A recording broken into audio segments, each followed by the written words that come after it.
Hello everyone, my name is Edgar Rains and welcome to another video.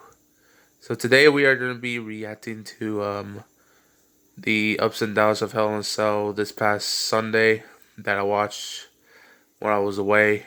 At my sister's birthday was past Sunday.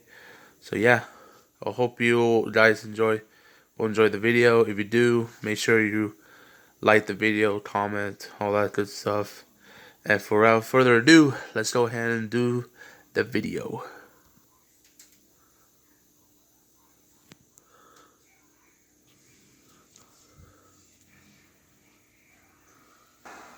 Hello, my friends, if you are watching this episode of Ups and Downs, to answer one simple question, which is, was Hell in a Cell 2020 better than that disaster that was known as Hell in a Cell 2019? Well, the answer is yes. Oh, everybody calm down. Let's go lie in the bar. Not together, we don't know each other that well. The point is, all just relax. My name is Simon Miller, and now there's more business to attend to. The hurt business. Doesn't even make sense. We are going to take the finger of power. We're going to go through this pay-per-view. We're going to give the good bits up, and we're going to give the bad bits down. And thankfully, there's a lot of both. Let's do it. Go ahead, skip this. Sorry. Yeah, it was all the good quality audio, all that stuff, yada yada yada. It's big yada yada yada. Sitting around the breakfast table and saying to Mummy and Daddy, why aren't we allowed to talk to the rest of our relatives? They were like, well, the stupid Jey Uso got us kicked out of the family. That's what Roman said. This was also always going to be brutal because, of course, it wasn't like quick match, but why were the intensity ran down so quickly? Even starting excellently, though, because Roman Reigns, he gone crazy. He's just walking around the room going, family, family, family. And Jey Uso's like, nah, man, family's fine. It's you. Don't say that to Reigns. He's starting to beat him up. They were brawling around the outside before you could say head of the table. And also WWE did the worst job ever here on bleeping Jey Uso because he went, I don't quit. The bleep came after he had said the expletive. And then when we got back in the ring, he started to let things play out. In other words, every time This match was actually pretty good. Yeah, this was a really good match. It was a huge going up, to be honest. talking to himself, going, I think one's here, one's here to keep him down. Why isn't he just staying down? He's a little bit like Stone Cold Steve Austin when he turned down. I thought it was like gonna be the end of the show, but it wasn't. And by the time Uso was hitting multiple splashes off the top, and the referee was saying, Roman, do you Look at that size. Do you give up? head of the table? Do you give up? Emotionally invested in this. I tell you, go and watch it if you haven't seen it. I have. Oh, I've seen it. I've seen it. I've seen it.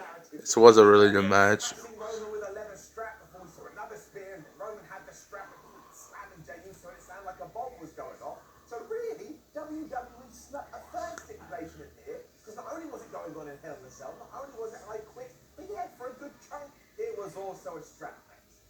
Too much. The whole point though was that Jey Uso was never going to quit, so when he had fought back and he had the leather strap, he started choking Roman Reigns, and I kid you not, it actually looked like Roman Reigns had been murdered in the middle of the ring. The drool coming out of his mouth, people were like looking like that. The ref was like, well, I don't really know what to do, because this guy passed out, and then you just hear a little whisper from Roman's mouth, and you listened in, and he went, at the table.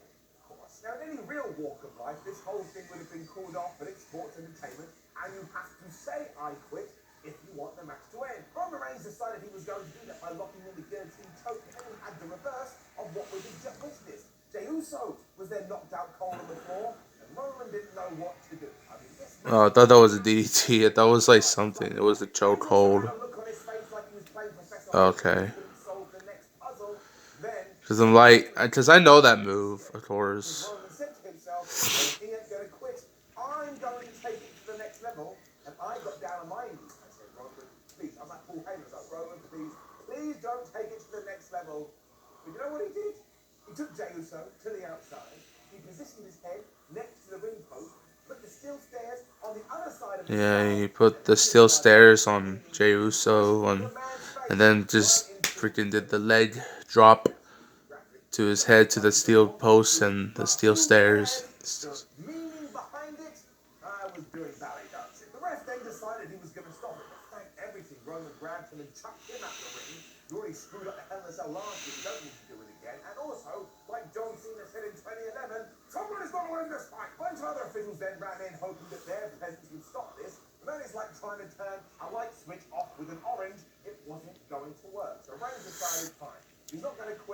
I will murder him.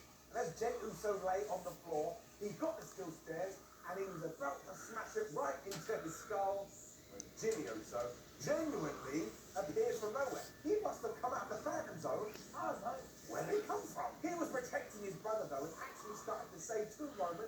We saw Jimmy Uso came into the ring to aid his brother. I know sometimes when wrestling does that, it's really corny and really cheesy, but somehow everybody involved in this feud is just, I don't know, they're just all so believable. They're completely buying in. I was sat there going, yeah, all right, he's Jey Uso in the wrestling world. In the real world, he's Josh. Makes perfect sense to me. Jimmy and Roman also had this amazing moment here that actually felt like they emotionally connected and Reigns was crying. And do you know what Roman did? He grabbed Jimmy Uso, the man who's recovering from a serious knee injury, and he started to choke him out.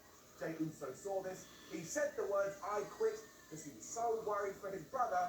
And I mean it, this is some of the best damn shit WWE's done in years. I mean, you had storytelling, you had emotion, you had The emotion, storytelling. I mean, it is a pretty good storyline between the Reigns family. brethren as he lifted up his cup. I will eat at Roman Reigns' table if he ever invites me. You are watching Reigns, I'll be there. I'll bow down to you the whole time. We've established that. Just awesome. Arthur and Sika were then on the rampway to greet Roman Reigns as he left, and even though once again that made no sense, I didn't care because they embraced him just to double down on this idea that he is the face of the company, he is the Universal Champion, he is the head of the table, but stop doing that, that he is the man. Somehow, Jimmy and Jay now have to join Roman in this weird clan thing, and you've got this kind of, I don't even know, the Stockholm Syndrome deal going on. It's the way you've got to go, I don't even care. Even if they absolutely screw this up, for what we've had over the last couple of months, it gets a round of applause. As you can probably tell, given how long they just talked about that, I thought this rocked. We then straight into Jeff Hardy versus Elias, and I audibly said out loud, why do we keep doing this stuff? Down, indeed. Because much like with Sheamus, as soon as Elias came out to do his song, the Ling Ding Ding, his big point was, I don't like Jeff Hardy because he's a drunk. Now look, I get it. If Jeff Hardy is cool with this, that's fine. Who is this bald asshole to say otherwise? But it's just too close to home. And in terms of the timeline, I kind of feel like Jeff Hardy's last incident didn't happen that long ago. Why do you have to bring it into the story? Makes me uncomfortable. You enjoy it, that's fine. But I don't. And it's also another down because the match was utterly pointless. Because they fought for around about 7 minutes. This match was poorly. Elias got out of the ring. Jeff Hardy then went down onto the match as well. Elias went to hit him with a guitar, missed. Jeff Hardy got it. Being the absolute moron he is, he hit Elias with the guitar and he got disqualified. What a waste of my life. Plus it means we are going to do another match down the line. What a waste of a match. The sadness then kept on coming because it was Otis versus the Miz. Now the main reason for this is because of the big surprise we got at the end. I'm very proud to say I actually picked up on this halfway through the match. I don't know what happened. My brain just triggered and went, I think Tucker is going to turn on Otis. Lo and behold, Tucker didn't indeed turn on Otis. I know some people enjoyed the surprise, and I'm honestly totally cool with that. This just screamed of, oh, we can turn someone for the sake of turning someone. But yeah, after John Morrison had gone to hit Otis with the Money in the Bank briefcase, and the ref had seen him and kicked him out, Tucker had it. He smashed his former brother, friend, whatever the hell they are, right in the head. Miz was like, oh my gosh, I can't believe it. He pinned him. Just to make it even worse, yeah, it means the Miz is now the new Mr. Money in the Bank. I just thought it was so much more fun when Otis had that privilege. And I groaned when it happened too, simply because I don't want to see Tucker versus Otis. I want to see them as buddies, and I want to see them as pals. Tucker did explain himself afterwards, and it was that stereotypical nonsense of, why they're always in the third, running away from that person in the third, I don't know the work, but all the spotlight was on Otis. I couldn't buy into it. I couldn't believe it, because at no point has Tucker seemed pissed off. In fact, he has felt like all he's wanted to do is make Otis's life the best thing ever. And yes, I get it. You can then say, but Simon, that's what makes it all the more, oh, don't believe it. But I need storytelling, and I need the planting of seeds. And this just felt like someone in the back went, well, we could turn Tucker heel. Vince man went, yeah, pal, that wasn't good. That wasn't good. I tell you what was, though, Sasha Banks versus Bayley. Vicious. Now the main thing here, because we were going to have 3 Hell in a Cell matches on the show, but Roman Reigns versus Jey Uso was basically more than I hit match than in a Hell in and Bailey, they were allowed to do your more traditional Hell in a Cell bout, and they absolutely kicked each other's ass. Sasha and Bailey made the most of that too, because there was weapons, there was chairs, there was tables. At one point, Sasha kind of ran up one of these tables and kneed Bailey's head right into the steel. There is no way they woke up this morning feeling particularly spruce. This continued too, and Banks was just waylaying Bailey with these kendo shots. It sounded absolutely disgusting. Then she climbed to the top rope, she went for a frog splash, and Bailey made a chair appear from nowhere, and Sasha smashed right into it. Because why the hell not? And then poof, off, there's the ladder. What the hell was this too? I mean, Bailey placed the ladder on two chairs, got some spray paint, drew an X onto her former best friend, as she forgot where the target was. She then went for the top, she went for a move, Sasha Banks got out of the way, meaning Bailey, because she was holding the chair, not only went careering into the ladder, but the chair smashed right in her face. I said, ow. They continued to kill each other, including trading Bailey to bed until Sasha finally got the bank statement on, and she followed up what she did on SmackDown. She got a chair and essentially wrapped that around Bailey's skull to make it even worse, and after like 7,000 days as SmackDown Women's Champion, Bailey tapped out. This is something, that's not the first match, you need to go out of the way to see. Absolutely fabulous. And yeah, I get it, this was absolutely bizarre, given it's the first match in the feud, it feels like we've already blown the whole thing off. So how we get to round 2, I don't know. Maybe you can come up with a stipulation that whoever loses has to leave the faction. Wait, no, we don't. Jokes aside though, these two lived up to all the expectations in the world. Okay, right, let's get this done. During the pre-show, Retribution and our league told the Hurt Business, you pick any of your guys and we'll pick any of our guys and we'll have a match later on. Long story short, it was Bobby Lashley taking on Slapdick, Slapjaw, Slapjack, whatever his name is. Slapjaw. And of course, Slapjack lost after he tapped out to the Hurt.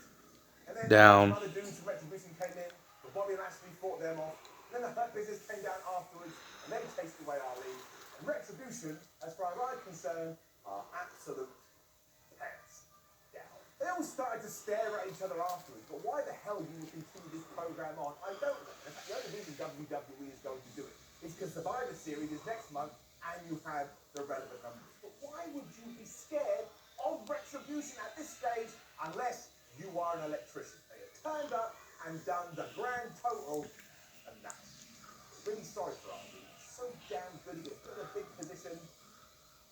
Oh, somebody explain this to me. Our main event was then Hell in a Cell round 3. And then the main event was round 3 of the Hell in a Cell between Drew McIntyre versus Randy Orton for the WWE title on the line.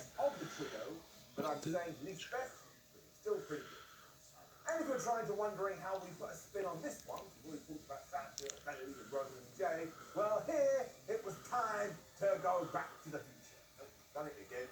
Time to go back to the top. Orton didn't get an entrance here because he had dressed back up as Sam Fisher in order to attack Drew McIntyre during his. And before we did go to the top of the Hell in a Cell, once more, these two just pounded the hell out of each other. The problem was, even though we saw things like suplexes through tables that were bounced against the side of the Hell in a Cell, we've already seen so much. It's just how it works, isn't it? If I wave at you once, like, oh, he waved at me. If I wave at you 20 times, the 20th one, you're like, well, it's nice that I'm still getting a wave. Maybe we could do something else.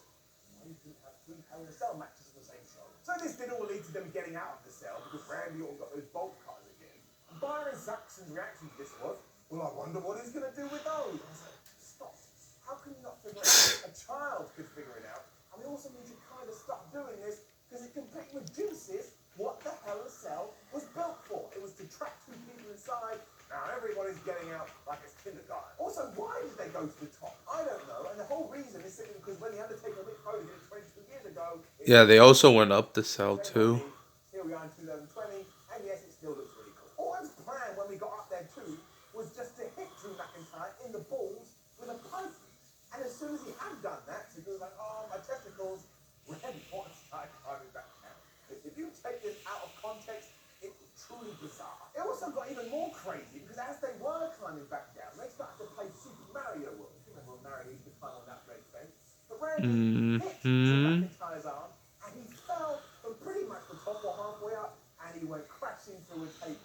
It doesn't matter how many times I see that, I would always rinse. It's like a bomb going off. We then built to the finish, and it was kind of unexpected because Drew McIntyre went for the Claymore kick. He missed. Randy Randy Orton turned it into an RKO. 1, 2, 3.